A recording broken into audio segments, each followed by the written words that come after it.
ለበዓል ባሌን ለማስደሰት 115,000 ብር የገዛውትን ከነልጄ ቆንጆ ቀሚስ ላሳያችሁ።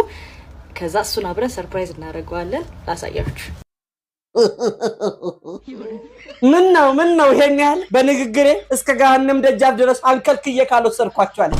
አሃ አንቺ ነሽ መሬት መንቀጥቀጡን ያስነሳሽው። በቀን 3 እንኳን በማይበላበት ሀገር 115,000 ብር ቀሚስ ደሞ ሰርፕራይዝ ላርገው ልድፋው ነብስ ላጥፋ አዲም ለኔ ያርገው አልሰማውም ነበር ማለት ነው። አሁን ነው ወንድሜ እዛው ባፍጥሙ ድፍት ብሏላ 115,000 ብር። እኔ እኮ ከውልደቴ እስካሁን ድረስ ኦዲት ቢደረግ ራሱ የሁሉ ገንዘብ አላወጣው። ስሚኝ 115,000 ብር እኮ ማለት በኔ ላይፍ ስታይል ስነግርሽ ጀንጀኝበት ጋብዤ ፕሮፖዝ አድርጌ ሽምግልና ልኬ ሽምግልናውን 2 ጊዜ 3 ጊዜ አንሰጥም።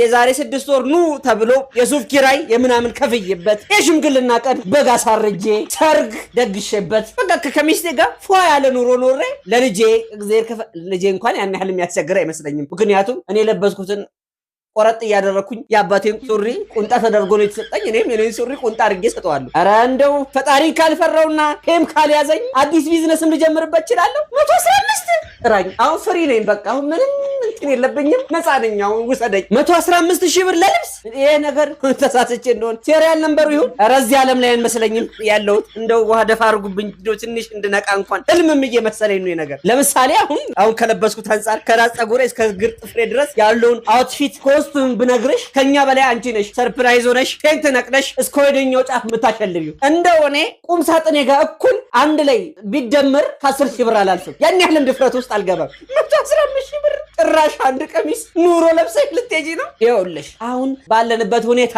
ያን ያህልም ከበድ ያለም ነገር ባይሆንም ሽንኩርት፣ ዘይት ምናምን የሚለውን ነው እኛ ቼክ ብናደርገው እንጂ የልብስ ዋጋ እንኳን ቼክም አድርገንም አናውቅም። እልፍ ሲል ውልብ ብሎብኝ ነው ያንቺ ነገር። እንደው አላልፍሽ ብዬ ነው። አንድ ምክር ስመክርሽ ሰርፕራይዝ አታርጊው።